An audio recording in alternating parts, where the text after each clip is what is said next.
Donc, nous entamons aujourd'hui le chapitre 2 sur la formation d'images et quelques notions de stigmatisme. Nous allons commencer d'abord par la formation d'images, généralité, image d'un point lumineux, stigmatisme rigoureux. Ensuite, nous abordons l'approximation de Gauss. Donc, on définira le stigmatisme approché. Ensuite, on va établir les conditions d'approximation de Gauss pour finalement arriver à la notion du réel et du virtuel dans le paragraphe 3. Donc, quelques généralités et quelques applications. En ce qui concerne la formation des images, nous savons qu'un système optique est un ensemble de milieux transparents séparés par des surfaces polies. L'image formée à travers un système optique peut être de nature réelle, de nature virtuelle, elle peut être droite, elle peut être inversée, elle peut être petite ou grande, etc. Nous pouvons définir un paramètre qui s'appelle le grandissement linéaire et qui est la taille de l'image sur la taille de l'objet. Nous considérons que la lumière va arriver de la gauche vers la droite pour la suite de ce cours. Donc la lumière va se propager de gauche à droite, sauf qu'à contraire, pour des milieux où la lumière va venir du bas vers le haut ou du haut vers le bas. Et on va définir d'abord la notion d'un point réel objet. Alors le point réel objet, c'est un point qui donne des rayons lumineux divergents à partir de la source. Nous conviendrons aussi de définir un point image réel comme étant un point où les rayons lumineux vont converger vers ce point A'. On définit le point réel par un point A et on définit le point image réel par un point A'. On va parler d'un faisceau de lumière convergent et on va parler aussi d'un faisceau de lumière divergent. Bien. Un premier paragraphe est consacré à l'image d'un point lumineux et nous allons sur la figure suivante représenter un système optique avec son axe principal. On va prendre un point lumineux qui va émettre des rayons lumineux vers ce système. On identifie l'angle I, l'angle entre l'axe principal et le rayon incident.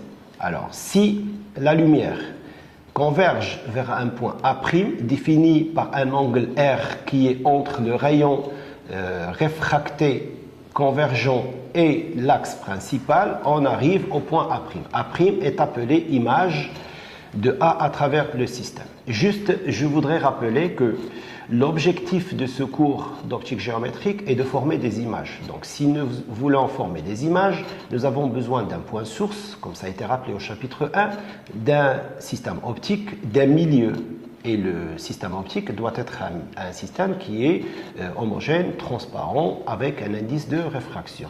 Donc les rayons qui sont issus de A, point objet, vont arriver vers un point qui s'appelle A'. Si le système est convergent et si le système est divergent, on va définir après c'est quoi un système convergent et c'est quoi un système divergent. Donc ils arrivent en un point qui s'appelle point image. Exemple, si vous êtes debout devant une piscine et qu'une pièce de monnaie se trouve dans cette piscine et que l'eau est claire et bien transparente, si vous observez la pièce de monnaie, vous aurez donc cette sensation d'observation d'une pièce qui est au fond un petit peu déformée, plus proche de la réalité, parce que la lumière va arriver sur la pièce et sera réfléchie vers les yeux. Et dans ce cas, l'image que vous observez est une image qui arrive d'un objet au fond de cette piscine. Donc c'est une image qui arrive vers les yeux et c'est une image qui est virtuelle. Donc, par exemple, si vous observez un objet à travers une loupe, vous allez recevoir sur l'œil, sur la rétine, cette image. Cette image est aussi considérée une image virtuelle.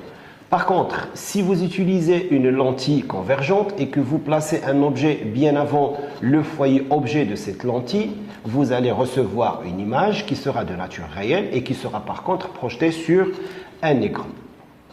Alors, avant d'entamer de manière générale ce que c'est que l'objet, l'image réelle et ou virtuelle, nous allons parler un petit peu du stigmatisme. Et sur la figure que nous représentons, on va considérer deux points objet et image qui sont dits points conjugués, rigoureusement stigmatiques pour le système S, si tous les rayons qui sont issus de A, quelle que soit l'incidence, convergent après la traversée du système optique vers le même point A'. Si nous avons un point unique A' pour un point objet A, nous considérons que le système optique est un système qui est rigoureusement stigmatique pour le couple de points objet et image conjugués. Par exemple, on peut voir sur la figure suivante le cas du miroir plan. Si nous considérons un miroir plan et qu'un objet lumineux, on voit un pinceau lumineux vers ce miroir. Donc l'image formée, le point objet est réel et l'image formée sera virtuelle, et que tous les rayons incidents qui sont issus de A, quelle que soit leur incidence, vont donner un seul point et unique A'. On dira que le miroir plan est un miroir qui est rigoureusement stigmatique pour tous les points de l'espace. Sauf que quand on étudie l'optique, on aura affaire aux lentilles, prisme, lame à face parallèle, dioptre plan, dioptre sphérique, miroir sphérique, et on n'a pas forcément cette notion de stigmatisme rigoureux pour l'ensemble des points. Donc on préfère plutôt parler de l'approximation